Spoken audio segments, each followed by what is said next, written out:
It's something we definitely don't need. However, we aren't ready to say goodbye to this peculiar yet popular idea, says the article.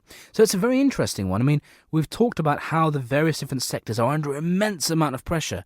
You know, parents being asked to pay for their children to go to state schools, increases in tuition fees, this new precept which is being brought into council tax for social care, the concept of, libraries and leisure centres being shut down or falling into disarray because, quite frankly, local governments can no longer keep up with maintaining them because there's not enough money. I mean, it is a scary situation. I mean, there's people that are dying on trolleys in NHS hospitals because of the fact that there's not enough money to move them into a real bed, or there's not enough money to look after the services provided for people who are being released from hospital. So therefore they're staying in hospital, which is therefore taking up more beds, and more people aren't getting in and having the treatment that they need and require. So I mean, it's all a very sticky situation. So how do we see a way through this? And actually, to give us a bit more of an expert opinion in regards to this, we're now going to be speaking to Becca Kirkpatrick from Basic Income UK to give us a bit more of an expert opinion and understanding in regards to this issue. Good morning, Becca. Thank you very much for joining us live on The Breakfast Show. Good morning. Thank you very much for having me on air. It's an interesting situation, isn't it? I mean, it's one of those things where, depending on which side of the fence you're sitting on, you'd have a very different perspective. I mean, just before we get into the conversation, as it were, I mean, quite simply, for those people listening in who aren't perhaps aware, I mean, what is universal basic income? Okay, thank you. Well, the definition of a universal basic income is that it's regular, so it's not a one-off payment. Okay. It's in the form of cash, so it's not vouchers or services in kind. Sure. It's individual, so it goes to every single person in a qualifying area rather than a family or a household. Okay. It's universal, which means, again, it's for every person, and unconditional, as in that it is not means tested and there's no work conditions attached to it. Many who are campaigning for universal basic income are also demanding that it be enough to live on, to survive on, Okay. i.e. to meet your basic needs, not any luxuries beyond that. Sure. I wanted to also disagree with the point made in the article you were referring to originally about how the provision of basic income would lead to significant amounts of funding being taken out of healthcare and education sectors, because the vast majority of campaigners who want to see basic income say that it must not come at the expense of other services. Okay. And perhaps we'll get on to talk about how we see it potentially being funded. But the idea, the philosophy behind it ultimately is for us as a society to prioritise meeting everyone's basic needs. This is something that we do have enough resources to do at this point, but we have failed to prioritise. In olden times, for example, we would have been able to do this by each of us having access to a piece of land. Sure. That's not how the world is set up these days. So we need to have a conversation about how do we do it in 2017 and the future.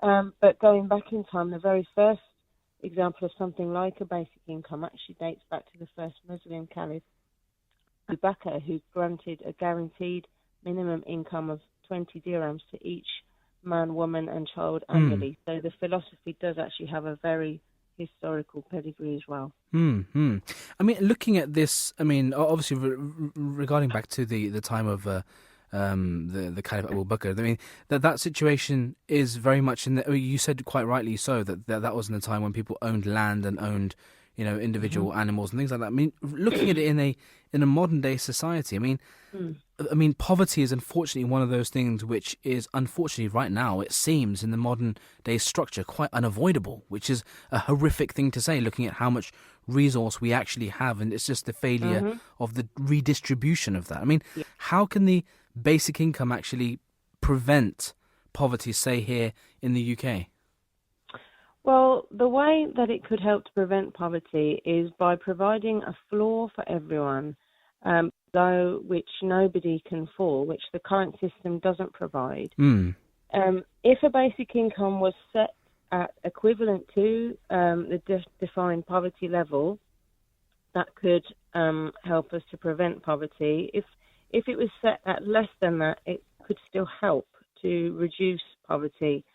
What it would do differently from the current system is to incentivize and enable work as well, which our current benefit system doesn't, because of the withdrawal rate, where people can find that even taking small amounts of work would make them less well off than having no work. It's an investment in people as well, and their potential. And looking at the international and global picture for a moment, there is a movement to see basic income in many countries around the world, as well as plans to test it. So there's previously been pilots in many continents, but currently Give Directly are proposing the biggest pilot so far in Kenya. Sure. A charity called 8 is also trialling it in Uganda. The trade unions in South Africa have been calling for basic income for some time. It's been tried in India before and about to be, the government's talking about testing it there again. And actually in Brazil, it's been in the Brazilian constitution for quite a few years. They yet to move towards implementing it, but they do have a scheme called Bolsa Familia, which is slightly conditional and tied in with children's school attendance. But again, it aims to provide that floor which no one can fall below. But just to take it back to the UK, your listeners will be aware that there most definitely is destitution right here. Of course, in this country. You know, famously always being quoted, we're one of the 5th or 6th richest economies on the planet. And that fact of destitution in the UK is making people sicker, which puts more pressure on our health and social services, more pressure on our families in terms of relationships, and it in fact increases. We're seeing an increase in survival crime, which is people stealing just to eat, which is something we can do something about. It's within our power to do that. The other thing about a basic income policy, as well as helping prevent poverty, it could help to reduce inequality, so that it would have that redistributive effect. We would want to see it funded from the very richest paying the most, and having a more equal society, a less unequal society, is actually good for everyone, including the most rich, which has been shown famously in books like The Spirit Level. I mean, we talked briefly just about how this simply would be funded. I mean, how would this money be generated? I mean, you said that you would differ from the whole concept of the campaigners saying that it shouldn't affect other services. But I mean, isn't that the job of the campaigners to say that? I mean, the public, unfortunately, don't actually know which elements of the campaign would actually come into practice and which wouldn't. Yeah. So, what's interesting about universal basic income is it means we need to have a lot of different conversations. One is that philosophical conversation about can we and should we ensure everyone's ability to survive. Sure. Now, a lot of the things you're going to be seeing in the media and when politicians are talking about basic income at this point is trying to get your head around what would need to happen to income tax in order to fund it and changing the levels of that. But in fact, it can be funded in lots of different ways. And the most redistributive way that it could be funded would be actually to have it as a tax on capital or unearned income, such as rent. Right. So, or there's also new taxes could be put into place that we don't currently have, such as a land value tax. Right. This is a tax on the unimproved value of land, which the argument goes none of us create, and therefore we're all entitled to share some of the benefit of. Right, okay. And this would mainly hit very large and wealthy landowners and real estate developers, for example. Some, including conservatives, are proposing we need something like a carbon tax, which would also help us with environmental issues that are facing us, sure, again, as a whole society. people are talking a lot about the rise in automation that's been predicted by some. How about an automation tax? And then again, you'd see us all sharing the benefits of that increased productivity.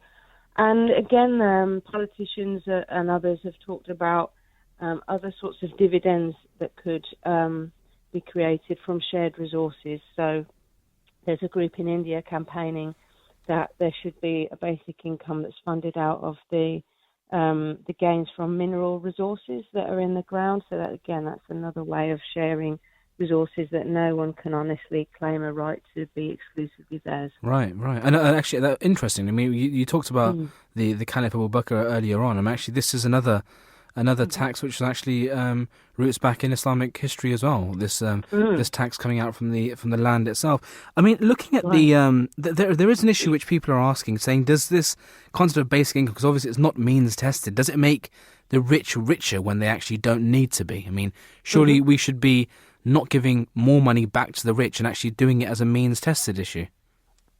Yeah, that's a very understandable concern that people often raise. So if we were going to be funding it through income tax, then the design would be such that the very richest would undoubtedly, in order to fund this kind of a scheme, end up slightly worse off as a result. We would not see that as a problem. The design of several of the schemes that have been proposed pilot schemes means that the vast majority are the same or better off, and the very small section who have the most wealth right now would see a slight drop.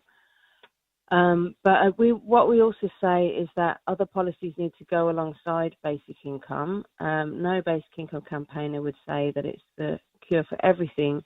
In particular, we might need to see going alongside it some way of moderating landlords, for example, a rent control to ensure that people's rent didn't immediately rise up by the amount of what the basic income was, for example.